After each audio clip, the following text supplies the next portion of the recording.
நீங்கள் பார்த்து கொண்டிருப்பது நியூஸ் 20D தமிழ் உண்மை செய்திகள்.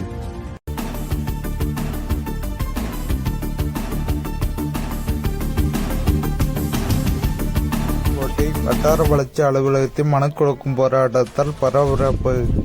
விருதுநகர் மாவட்டம் வெம்பக்கோட்டை வட்டார வளர்ச்சி அலுவலகத்தில் இன்று காலை முதல் பரபரப்பான சூழல் நிலவியது. வெம்பங்கோட்டை ஒன்றியத்திற்கு உட்பட்ட ராமநாதபுரம் கிராமத்தில் அடிப்படை வசதிகள் இல்லாத நிலை தொடர்ந்து நீடித்து வருவதாக கூறி விடுதலை சிறுத்தைகள் கட்சி சார்பில் மனு கொடுக்கும் போராட்டம் சிறப்பாகவும் அமைதியான முறையிலும் நடைபெற்றது. ராமநாதபுரம் கிராமத்தில் குடிநீர் வசதி இல்லாததால் மக்கள் கடும் சிரமங்களுக்கு ஆளாகி வருகின்றனர். மேலும் கிராமத்தின் முக்கிய வீதிகள் இன்னும் மண் சாலைகளாகவே இருப்பதால் மழைக்காலங்களை செரும் சகதியுமாக மாறி பொதுமக்கள், மாணவர்கள், முதியவர்கள் கடுமையாக பாதிக்கப்படுவதாக தெரிவிக்கப்பட்டது.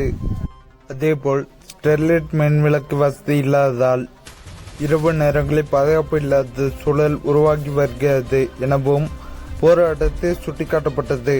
இந்த குறைபாடுகளை உடனடியாக சரி செய்ய வலியுறுத்தி நடைபெற்ற இந்த போராட்டத்தில் 100க்கும் மேற்பட்ட பொதுமக்கள் உற்சாகமாக கலந்து கொண்டு தங்களது கோரிக்கைகளை முழங்கினர். போராட்டத்திற்கு சாத்தூர் சட்டமன்ற தொகுதி மாவட்ட செயலாளர் ஞானகுரு தலைமையேற்று பேசினார். அவர் தனது உரையில் அடிப்படை வசதிகள் என்பது மக்களின் உரிமை, அதை பெற தொடர்ந்து போராட வேண்டிய நிலை இருப்பது வருத்தமளிக்கிறது. அரசு உடனடியாக நடவடிக்கை எடுக்க வேண்டும் என வலியுறுத்தினார். மேலும் இந்த போராட்டத்தை மண்டல துணை செயலாளர் சதுரகிரி பெனடிக், வெம்பக்கோட்டை கிழக்கு ஒன்றிய செயலாளர் சிற்றாளன் உள்ளிட்ட விடுதலை சிறுத்தைகள் கட்சி நிர்வாகிகள் கலந்து கொண்டு கிராம மக்களின் நீண்ட நாள் கோரிக்கைகளுக்கு தீர்வு காணப்பட வேண்டும் என அதிகாரிகள் கவனத்துக்கு எடுத்துச் சென்றனர்.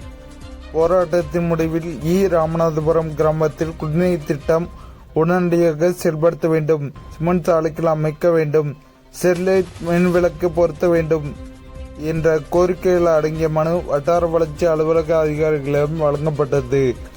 இந்த போராட்டம் காரணமாக சில நேரம் அலுவலக வளாகத்தில் பரபரப்பு ஏற்பட்டாலும் எந்தவித அசம்பாவிதமும் இன்றி போராட்டம் அமைதியாக நிறைவடைந்தது.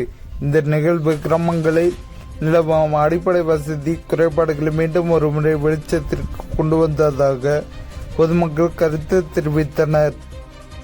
நியூஸ் 20D தமிழ் செய்திகளுக்காக விருதுநகர் மாவட்ட செய்தியாளர் ப.